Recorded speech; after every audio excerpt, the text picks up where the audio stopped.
Shalom Elohim, haleluya, puji nama Tuhan. Semangat pagi Bapak Ibu Saudara yang dikasihi Tuhan kita Yesus Kristus. Jumpa lagi bersama saya Pendeta Samuel Mabuntu dalam Renungan Pagi ke 2366 hari. Renungan pagi ini mengudara. Puji Tuhan. Bapak Ibu Saudara yang dikasihi Tuhan, sebelum kita membaca, mendengarkan, dan merenungkan firman Tuhan hari ini, mari kita berdoa, minta pimpinan Roh Kudus. Kita berdoa. Bapa di surga, berbicaralah kepada kami semua. Pakai firman Tuhan ini untuk menegur kami, menasihati kami, meneguhkan iman percaya kami, dan memberkati kami semua. Di dalam nama Tuhan Yesus yang adalah firman Allah yang hidup, kami berdoa. Amin. Haleluya.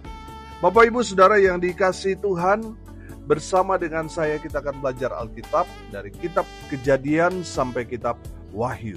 Mari buka Alkitab kita. Maleakhi pasal 4 ayat 4 sampai ayat 6. Masih di perikop hari Tuhan. Demikian firman Tuhan.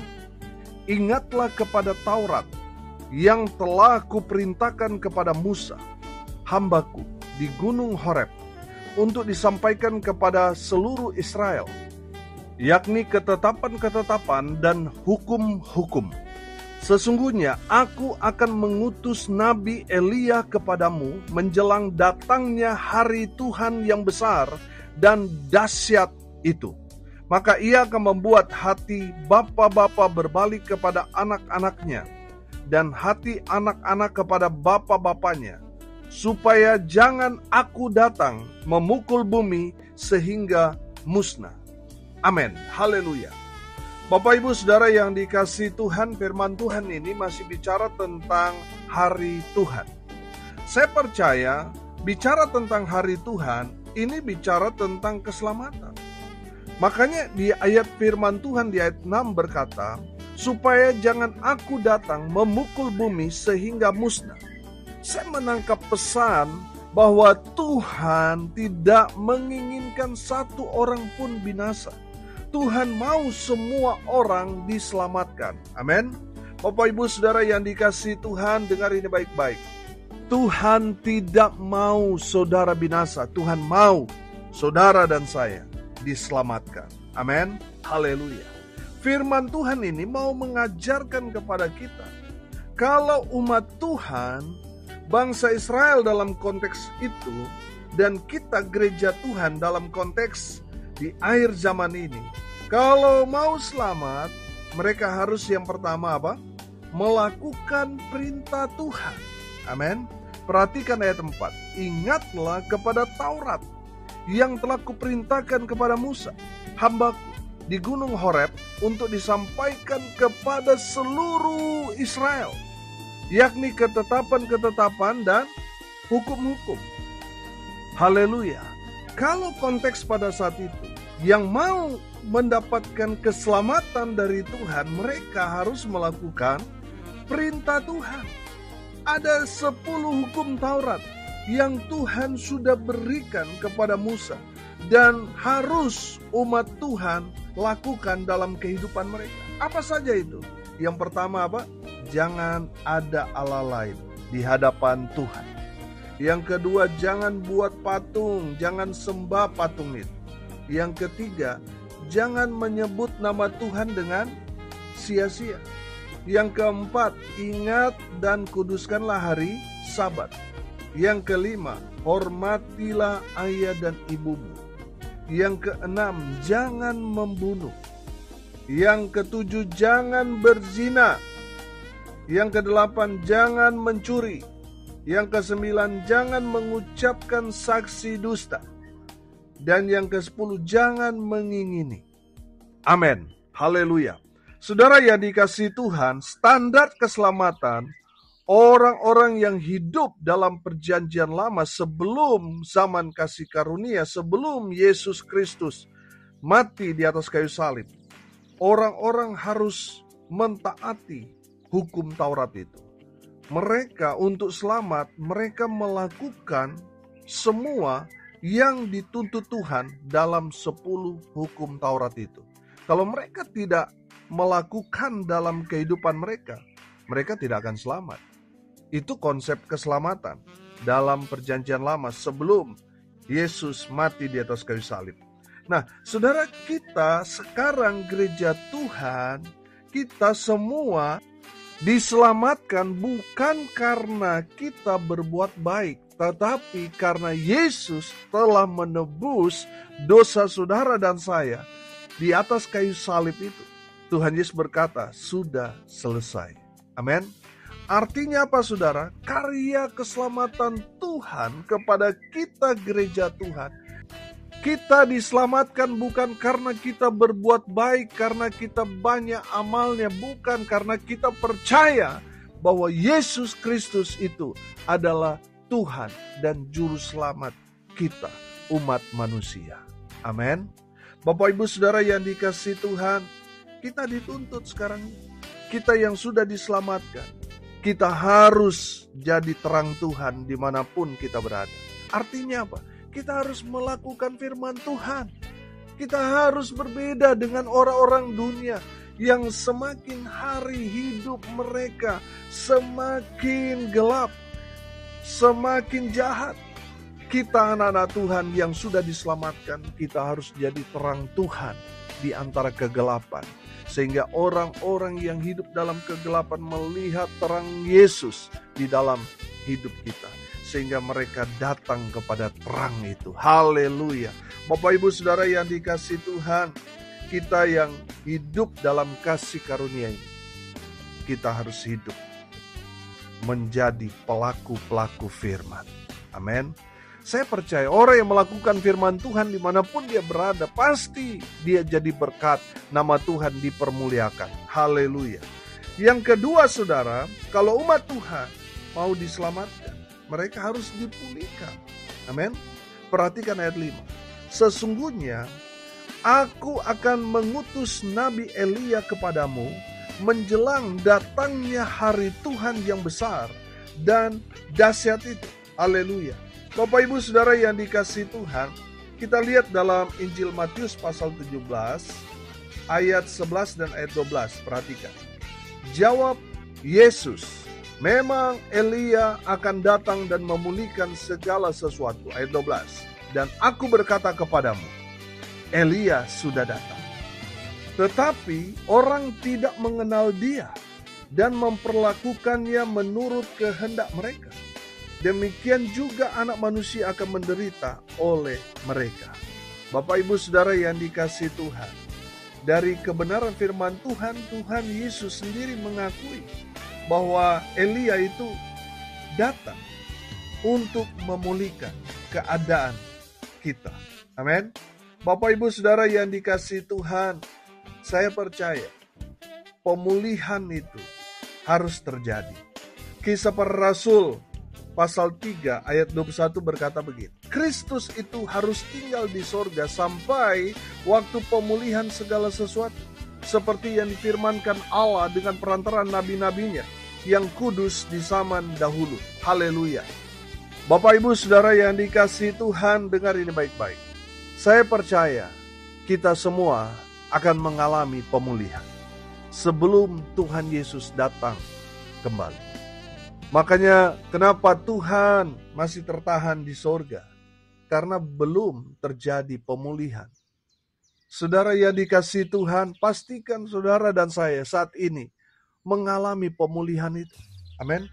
Dipulihkan dari apa? Dipulihkan dari dosa.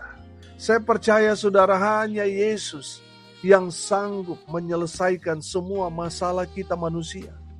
Masalah kita manusia, kenapa kita tidak bisa selamat? Karena dosa. Dan hanya Yesus yang sanggup memulihkan keadaan kita. Amin. Saudara yang dikasihi Tuhan, Yesus sudah mati buat kita, menebus dosa saudara dan saya. Tuhan Yesus datang ke dunia ini untuk memulihkan hubungan yang terputus karena kejatuhan dosa manusia pertama yang jatuh dalam dosa, sehingga hubungan manusia dengan Tuhan yang tadinya intim, yang tadinya karib, terputus karena dosa. Saudara yang dikasihi Tuhan, jurang pemisah antara kita dengan Allah yang tidak bisa diseberangi itu karena dosa.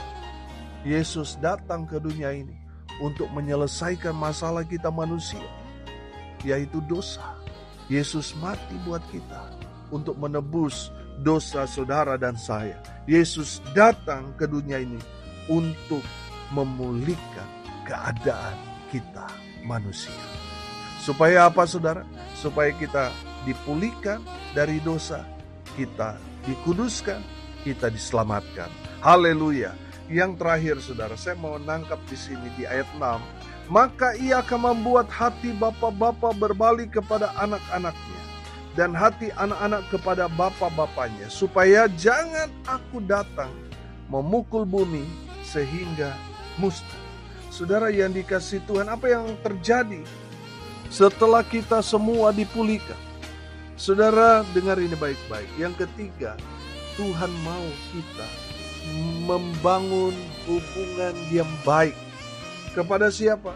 Kepada sesama kita. Tuhan mau hubungan orang tua dengan anak, bapa dengan anak, anak dengan bapanya dipulihkan. Amin. Sehingga terjalin kembali hubungan yang baik antar sesama. Terlebih lagi membangun hubungan dengan Tuhan. Amin. Haleluya. Bapak Ibu Saudara yang dikasihi Tuhan, Tuhan mau kita membangun hubungan yang baik dengan Tuhan. Saudara jangan merasa hebat sendiri. Mungkin saudara berkata, oh saya nggak pergi ke gereja, saya masih bisa hidup. Saya masih punya penghasilan yang besar. Saya masih bisa sukses tanpa harus berdoa, tanpa harus pergi beribadah. Saudara yang dikasihi Tuhan, banyak orang di akhir-akhir zaman ini menjadi tinggi hati, menjadi sombong, menjadi bisa tanpa Tuhan. Mereka merasa hebat. Mereka bisa melakukan segalanya tanpa melibatkan Tuhan, dan mereka merasa, waduh, bebas, bisa melakukan apa saja tanpa ada yang mengatur. Bapak Ibu Saudara yang dikasihi Tuhan, kalau saudara seperti itu, saudara akan semakin jauh dari hadirat Tuhan. Dan selalu saya bilang saudara, kalau kita menjauh dari Tuhan, kita tidak beribadah kepada Tuhan, kita akan membayar dengan sangat mahal. Waktu-waktu kita yang hilang dengan Tuhan, kita tidak pernah pergi ke gereja. Saudara, satu hari nanti saudara akan membayar mahal waktu-waktu yang hilang itu. Saudara, Tuhan mau saudara membangun kembali hubungan dengan Tuhan. Saudara, mari kita tanggalkan semua rasa pengandalan diri kita. Merasa hebat tanpa Tuhan, mari kita mau tanggalkan itu.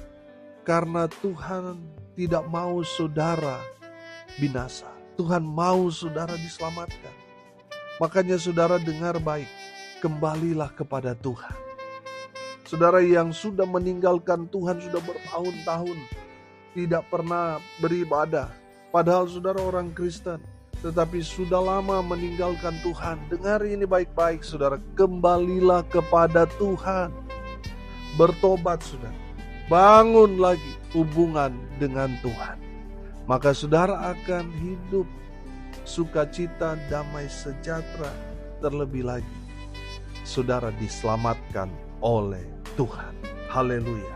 Bapak Ibu Saudara yang dikasihi Tuhan, hari ini kita belajar, kalau engkau mau selamat, mari saudara lakukan firman Tuhan. Kita beruntung kita tidak hidup di bawah hukum Taurat, karena Tuhan Yesus sudah menebus kita. Saudara, sempurna apapun manusia, dia tidak akan bisa melakukan semua hukum Taurat. Saudara, dengan keterbatasan kelemahan kita itu, makanya Tuhan datang ke dunia untuk menebus saudara dan saya. Supaya apa? Supaya kita selamat. Saudara dan saya selamat bukan karena amal perbuatan kita yang baik, tapi karena Yesus telah menebus kita dengan kematiannya. Darahnya yang mahal itu tercurah di Bukit Golgota untuk menebus dosa-dosa saudara dan saya. Sehingga kita selamat bukan karena perbuatan kita baik. Kita selamat karena Tuhan mengasihi kita. Oleh karena itu, saudara kita yang sudah diselamatkan, kita harus hidup menjadi pelaku-pelaku firman. Harus jadi berkat dimanapun kita berada. Supaya nama Tuhan dipermuliakan dalam kehidupan kita. Amin. Yang kedua, saudara, untuk bisa selamat, kita harus dipulihkan. Kita ini berdosa. Kita tidak bisa dengan cara kita sendiri untuk bisa selamat. Tuhan harus datang ke dunia untuk memulihkan hubungan kita dengan Tuhan yang terputus karena dosa. Makanya perlu rekonsiliasi. Tuhan Yesus datang untuk merekonsiliasi manusia dengan Allah. Haleluya. Kita harus dipulihkan. Dan sebelum hari Tuhan itu datang, firman Tuhan katakan Elia harus datang untuk memulihkan. Bapak Ibu Saudara, dalam Injil Matius 17 tadi berkata ayat 11 ayat 12, Elia sudah datang, tapi manusia tidak mengenal. Saya menangkap pesan di sini. Saudara, kalau saudara mendengarkan firman Tuhan, lalu saudara diberkati, akhirnya saudara bertobat, saya percaya itulah tugas Elia di zaman sekarang ini. Untuk apa? Memulihkan. Supaya kita yang berdosa, kita sadar, kita bertobat, kita kembali kepada Tuhan. Itulah tugas Elia di zaman sekarang ini. Untuk memulihkan kita gereja Tuhan dari dosa, supaya kita datang kepada Tuhan. Haleluya. Yang ketiga, dari kebenaran firman Tuhan ini kita belajar. Kalau kita mau selamat, kita harus membangun hubungan dengan Tuhan. Membangun hubungan yang baik dengan sesama, terlebih lagi dengan Tuhan. Amin. Mari kita berdoa. Terima kasih Bapa di surga atas kebenaran firman Tuhan yang luar biasa memberkati kami. Berkati semua pendengar dimanapun mereka berada. Tuhan memberkati hidup mereka. Rumah tangga mereka diberkati. Usaha, pekerjaan, pelayanan mereka dibuat beruntung, berhasil dalam segala hal. Hamba berdoa di dalam nama Tuhan Yesus, biarlah berkat-berkat Tuhan terus tercurah dalam kehidupan semua pendengar. Bapak Ibu Saudara yang dikasihi Tuhan, arahkanlah hatimu kepada Tuhan dan terimalah berkat dari Tuhan Yesus. Tuhan memberkati engkau dan melindungi engkau. Tuhan menyinari engkau dengan wajah-Nya dan memberi engkau kasih karunia. Tuhan menghadapkan wajah-Nya kepadamu dan memberi engkau damai sejahtera. Di dalam nama Tuhan Yesus, sumber segala berkat. Bapak Ibu Saudara yang percaya, diberkati Tuhan, katakan amin. Puji Tuhan. Bapak Ibu Saudara yang dikasihi Tuhan, kalau saudara merasa diberkati melalui renungan pagi ini, bagikan juga kepada saudara-saudara yang lain, supaya mereka juga diberkati, karena untuk itulah kita dipanggil untuk jadi berkat. Salam kasih dari Bali. Saya Pendeta Samuel Mawuntu. Sampai jumpa besok pagi. Tuhan Yesus memberkati kita semua. Haleluya.